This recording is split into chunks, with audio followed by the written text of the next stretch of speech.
The A-plus certification exams are conducted on a computer. You must pass the 220-1101 and 220-1102 exams to obtain your CompTIA A-plus certification.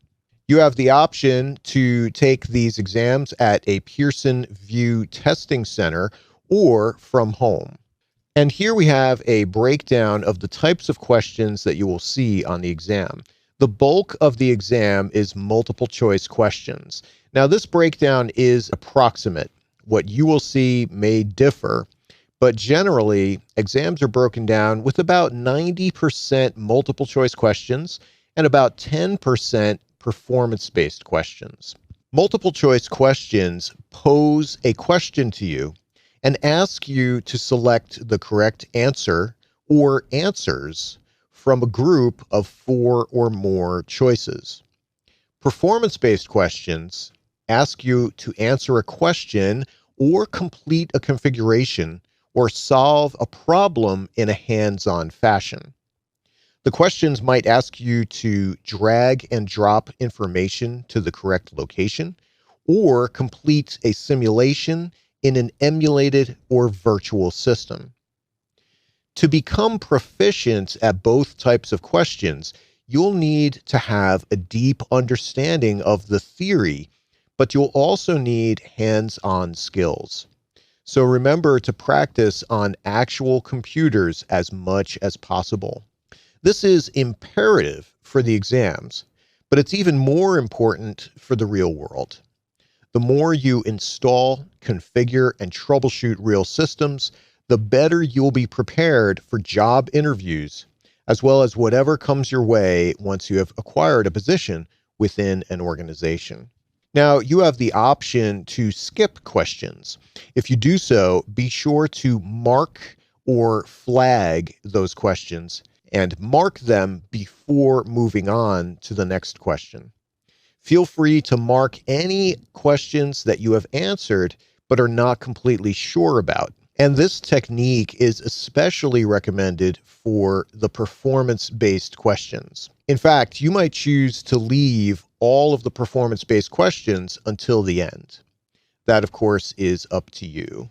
Now, one great way to study is to compile and use a cheat sheet. I'm not saying to cheat, nor do I condone it.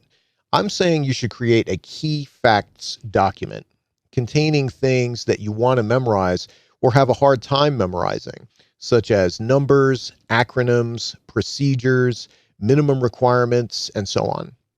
Include whatever you feel would help you most. The A-plus troubleshooting process, port numbers, the A-plus malware removal process, and so on and so on. Here are some more test-taking tips for you.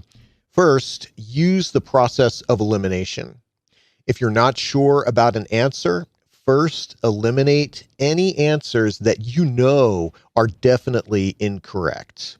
And you'd be surprised how often this works. Next, be logical in the face of adversity. The most difficult questions are the ones where 2 answers appear to be correct, even though the test question only requires you to select 1 answer. So sometimes you need to slow down and think logically and compare those 2 possible correct answers. Imagine the scenario that this question is a part of.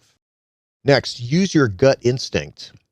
Sometimes a person just doesn't know the answer. It happens to everyone. If you've read through a question and the answers, and you've used the process of elimination, sometimes gut instinct is all you have left. Tap into this ability. Next on the list, don't let one question beat you.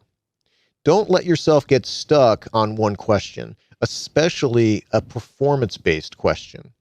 Just skip it, mark it, and return to it later. When you spend too much time on one question, your brain can get sluggish. And the thing is, with these exams, you either know it or you don't. But don't worry too much about it. Chances are you're not going to get a perfect score. The goal here is to pass. That's it. How many answers you get right beyond that is irrelevant. So you want to get the bulk of the questions correct. If you've gone through these videos and you've studied in a hands-on manner, you should be well prepared. Next, if all else fails, guess. A question might seem confusing. It might not make sense. Leave questions like this until the end. Mark them and go back to them at the end of your exam when you're reviewing. When you've gone through all the other techniques mentioned, make an educated and logical guess. But remember, the more you study, the less you'll have to guess. And finally, be confident. You've studied hard. You're taking test questions. You're creating cheat sheets. You're working in a hands-on manner. You've done everything you can to prepare. Now, say to yourself, I can do this. Build that inner confidence, and your mindset should be complete. In a following video, we will show some examples of test questions, and you can apply these test-taking tips to those questions. And that's it for this video.